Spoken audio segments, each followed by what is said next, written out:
నమస్కారం. Star hospital సుఖీభవకు స్వాగతం. ఈ రోజు సుఖీభవలో కంటి చూపును కబళించే గ్లకోమా, సెగ్గడ్డలు బాధిస్తున్నాయా, హైడ్రోసెఫాలస్ అంటే ఏంటి, బరువు తగ్గితే క్యాన్సర్లు దూరం, ఇంకా సమస్య సలహా హెల్త్ టిప్.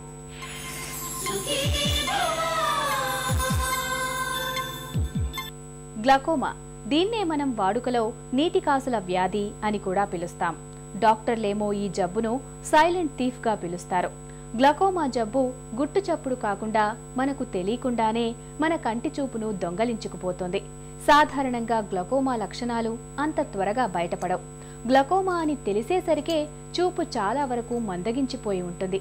అందుకే గ్లకోమా విషయంలో అప్రమత్తత చాలా అవసరమని చెబుతారు నిపుణులు. కంటి లోపల ఒత్తిడి పెరగడం మూలంగా వచ్చిపడే పెను విపత్తు గ్లకోమా గురించి ఇప్పుడు తెలుసుకుందాం.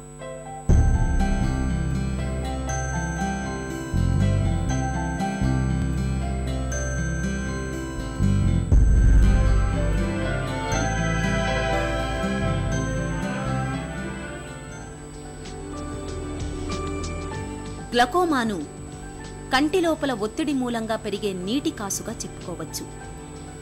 గ్లకోమా గురించి పూర్తిగా అర్థం కావాలంటే ముందుగా మనం మన కన్ను గురించి తెలుసుకోవాలి. మన కన్ను చాలా సంక్లిష్టమైన నిర్మాణం.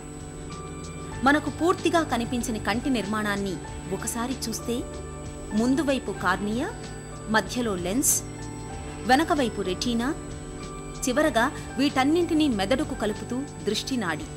ఇది మన కంటి నిర్మాణం. మనకు ఏది కనిపించాలన్నా ఈ 4 భాగాల మధ్య సమన్వయం తప్పనిసరి. ఇక కంటి చూపు స్పష్టంగా ఉండాలంటే కన్ను మొత్తం చాలా క్లియర్గా, పారదర్శకంగా ఉండాలి. అలాగే ఉంటుంది కూడా. ఎందుకంటే కంట్లోకి వెలుతురు ప్రసరించే ప్రాంతాల్లో ఎక్కడా రక్త ప్రసారం తగలదు కాబట్టి. అదే కంటికి సంబంధించిన మరో ప్రత్యేకత. మరైతే కంట్లో రక్త ప్రసారమే లేనప్పుడు మరి గ్లకోమా ఏర్పడడానికి ఒత్తిడి ఎక్కడి నుంచి వస్తుంది? గ్లకోమా, దీనినే తెలుగులో నీరు శుక్లాలని, నీటి కాసులని అంటూ ఉంటారు. ఈ గ్లకోమాలో కంటిలోని ఒత్తిడి ఎక్కువగా కావడం, ఈ ప్రెషరు ఒక వ్యక్తికి నార్మల్ ప్రెషరు మారుతూ ఉంటుంది. సో ఈ ఒత్తిడి వల్ల కంటిలోనే ఆప్టిక్ నర్వ్ దెబ్బతిని కన్ను చూపు తగ్గిపోవడము, కంటి చూపు పూర్తిగా పోవడం కూడా మనం చూస్తూ ఉంటాం.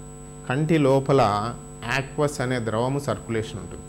ఈ సర్క్యులేషన్లో పుట్టేది సీలియరీ బాడీలో అని, బయటికి వెళ్ళేదాన్ని ట్రెబెక్యులార్ మెష్ వర్క్ అని ఉంటుంది. సో కాబట్టి బయటికి వెళ్ళేది తగ్గిపోవడం వల్ల ద్రవము కంటిలోనే ఉండిపోయి కంటి ఒత్తిడి పెరుగుతూ ఉంటుంది. సో దీన్ని గ్లకోమా అంటారు. ఈ వయస్సుతో పాటు ఏమవుతుందంటే ఈ బయటికి పోయే ఛానల్స్, ఈ ట్రబెక్యులార్ మెష్ వర్క్ అనండి, స్లెమ్స్ కెనాల్ అనండి, రాను నేరో అయిపోయి ఒత్తిడి పెరుగుతూ ఉంటుంది. కానీ కొంతమందికే వస్తుంది, అందరికీ ఎందుకు రాదు అంటే ఈ జెనెటిక్ ప్రీడిస్పోజిషన్ ఒకటి. సో ఫ్యామిలీలో గ్లాకోమా ఉంటే వచ్చే తరానికి కూడా గ్లాకోమా ఎక్కువ శాతం మంది ఉంటుంది. అలానే కంటిలో దృష్టి లోపాలు, హై మయోపియా ఉన్న వాళ్ళకి కానీ, హైపర్మెట్రోపియా, ప్లస్ ఎర్రర్ ఎక్కువ ఉన్నా కానీ, మైనస్ ఎర్రర్ ఎక్కువ ఉన్న వాళ్ళలో కూడా మనం ఎక్కువగా ఈ గ్లకోమా చూస్తుంటాం. చాలా మందిలో కంట్లో గ్లకోమా వచ్చిందనే విషయం అది బాగా ముదిరిపోయి కంటి చూపు తగ్గేదాకా కూడా తెలియకపోవచ్చు. ప్రారంభ దశలో గ్లకోమా విషయంలో గమనించదగ్గ లక్షణాలు పైకి కనిపించకపోవచ్చు. బాగా గమనిస్తే సైడ్ విజన్ తగ్గడం, లైట్ ఉన్న వైపు చూస్తే వలయాలు కనిపించడం, కన్ను ఎరుపెక్కడం, కంట్లో నొప్పి రావడం లాంటి లక్షణాలు కనిపించవచ్చు. కంట్లో నీటి కాసులు రావడానికి స్పష్టమైన కారణాలేవీ కనిపించకపోతే దాన్ని ప్రైమరీ గ్లకోమా అని, కంటి జబ్బులు, దెబ్బ తగలడం వల్ల గ్లకోమా వస్తే దాన్ని సెకండరీ గ్లకోమా అని అంటారు. గ్లాకోమా ముఖ్యంగా ప్రైమరీ గ్లాకోమాస్ అని, సెకండరీ గ్లాకోమాస్ అని, కంజెనిటల్ గ్లాకోమాస్ అని 3 రకాలండి. ఈ ప్రైమరీ గ్లాకోమా అంటే కారణం తెలియంది అని, సెకండరీ గ్లాకోమా అంటే వేరే కంటి జబ్బు వల్ల గ్లాకోమా రావడాన్ని సెకండరీ గ్లాకోమా అంటారు. ఈ congenital glaucoma and infantile glaucoma అంటే చిన్న పిల్లల్లోనే పుట్టుకతోనేను ఇంకొక చిన్న పిల్లల్లోనూ వచ్చే గ్లాకోమాను కంజెనిటల్ గ్లాకోమా లేదా ఇన్ఫాంటైల్ గ్లాకోమా అంటాం. ఇందులో ఎక్కువ శాతం గ్లాకోమాస్ ప్రైమరీ గ్లాకోమాస్. ఈ ప్రైమరీ గ్లాకోమాస్ 2 రకాలు, ఓపెన్ యాంగిల్ గ్లాకోమా అని, క్లోజ్డ్ యాంగిల్ గ్లాకోమా అని. ఓపెన్ యాంగిల్ గ్లాకోమాలో స్లోగా చూపు తగ్గిపోతూ ఉంటుంది. ఈ క్లోజ్డ్ యాంగిల్ గ్లాకోమాలో సడన్గా ప్రెషర్ పెరిగి సడన్గా చూపు పోయే అవకాశం కూడా ఎక్కువ ఉంటుంది.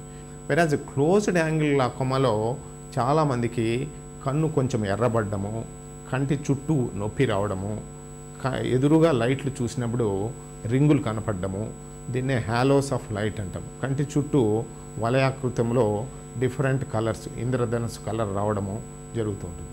ఇంకా కొంతమందికి అక్యూట్ అటాక్ అంటాం. అక్యూట్ అటాక్ అంటే సడన్గా ప్రెషర్ రైజ్ చేయడం. అట్లా వాళ్లకు సివియర్గా హెడేక్ రావడము, వాంతులు రావడము, కంటి చూపు తగ్గిపోవడము. కాబట్టి పార్శ్వపు నొప్పిగా దీన్ని గమనిస్తూ ఉంటారు. ఒక సైడే హెడేకు, వామిటింగ్, కాబట్టి దీన్ని మైగ్రేన్ అంటూ ఉంటారు. మరి ఆ కంటి డాక్టర్ దగ్గరికి వచ్చి పరీక్ష చేస్తే ఆ కంటిలో, ఆ పక్క ఉన్న కంటిలో ప్రెషర్ ఎక్కువగా ఉండడం జరుగుతుంది. అప్పుడు దాన్ని అక్యూట్ గ్లాకోమాగా డయాగ్నోస్ చేసి యాజ్ ఎ మెడికల్ ఎమర్జెన్సీగా దాన్ని ట్రీట్ చేస్తే మనం ప్రెషర్ వెంటనే కంట్రోల్ చేయవచ్చు. గ్లకోమా ఎక్కువగా 40 ఏళ్లు దాటిన వాళ్లలోనే వస్తుంటుంది. అలాగే కుటుంబంలో ఎవరికైనా గ్లకోమా ఉంటే అది వంశపారంపర్యంగా పిల్లలకు రావచ్చు.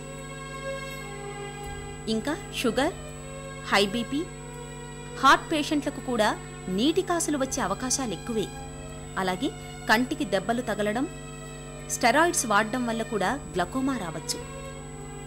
అన్ని కంటి జబ్బుల్లాగే గ్లకోమా విషయంలో కూడా అప్పటికే దెబ్బతిన్న కంటి చూపును తిరిగి తీసుకురాలేం. కాకపోతే అప్పటికింకా మిగిలి ఉన్న కంటి చూపును మాత్రం కాపాడుకోవచ్చు. అందుకే గ్లకోమా వచ్చాక మేల్కోవడం కన్నా అది రాకుండానే జాగ్రత్త పడడం మేలు. ఇప్పుడు కంజెనిటల్ గ్లాకోమా బై బర్త్ వచ్చే చిన్నపిల్లల గ్లాకోమా అయితే దానికి ఓన్లీ ట్రీట్మెంట్ వచ్చి సర్జరీ. అలానే సెకండరీ గ్లాకోమా, ఒక కారణం వల్ల గ్లాకోమా వచ్చింది, క్యాటరాక్ట్ ఎక్కువ ముదిరిపోతే కూడా గ్లాకోమా వస్తుంది. అలాంటప్పుడు శుక్లం ఆపరేషన్ చేసేదానివల్ల ప్రెషర్ తగ్గిపోతుంది. అలానే ఇన్ఫెక్షన్ ఆర్ ఇన్ఫ్లమేషన్ వల్ల గ్లాకోమా వచ్చినప్పుడు ఆ ఇన్ఫ్లమేషన్ తగ్గిస్తే ప్రెషర్ తగ్గిపోతుంది. ఇంకా ఎక్కువ శాతం మందికి చెప్పుకున్నట్లుగా ప్రైమరీ గ్లాకోమాకి ట్రీట్మెంట్ ఎలా డివైడ్ చేస్తామంటే కంటి చుక్కల మందు డ్రాప్స్ ద్వారా ఒకటి. కానీ ఈ డ్రాప్స్ ఒకసారి మొదలుపెట్టినప్పుడు లైఫ్ లాంగ్ వాడుతూ ఉండాలి. ఒకటి, లైఫ్ లాంగ్ గ్లాకోమా యొక్క స్పెషలిస్టు ఫాలో అప్లో ఉండాలి. సో ఇది కంటి చుక్కల మందు, దాన్ని యాంటీ గ్లాకోమా ట్రీట్మెంట్ అంటారు. రెండోది లేజర్ చికిత్స. లేజర్ చికిత్స ఈ క్లోజ్డ్ యాంగిల్ గ్లాకోమా అయితే ఐరిడాటమీ అనేది చేస్తాం. వెరజ్ ఓపెన్ యాంగిల్ గ్లాకోమా అయితే ట్రబెకులోప్లాస్టీ అంటాం. ఈ ట్రబెకులోప్లాస్టీ ప్రీవియస్గా ఆర్గాన్ లేజర్ ట్రబెకులోప్లాస్టీ అనేది ఉంది. ఇప్పుడు దాన్ని ఎస్ఎల్టీ అని కొత్తగా వచ్చింది. ఎస్ఎల్టీ అంటే సెలెక్టివ్ లేజర్ ట్రబెకులోప్లాస్టీ, వేర్ మనకు కొత్తగా ఎంకరేజింగ్ రిజల్ట్స్ వస్తుంది. మూడో ట్రీట్మెంటు శస్త్రచికిత్స. దీంట్లో ముఖ్యమైన శస్త్రచికిత్స ట్రబెకులెక్టమీ అని ఉందండి. రెండో శస్త్రచికిత్స డివైజెస్ అంటే వాల్వ్స్. కంటిలో నుంచి ద్రవం బయటికి పోయేదానికి కొన్ని వాల్వ్స్ మనము కంటిలో అమర్చుతూ ఉంటాము. ఈ వాల్వ్స్ ద్వారా కంటిలోని ద్రవం బయటకు వెళ్తూ ఉంటుంది.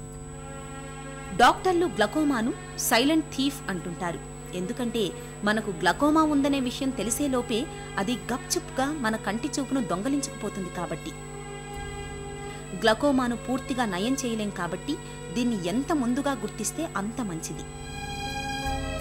అందుకోసం రెగ్యులర్గా ఏడాదికోసారైనా కంప్లీట్గా కంటి చెకప్ చేయించుకోవడం తప్పనిసరి.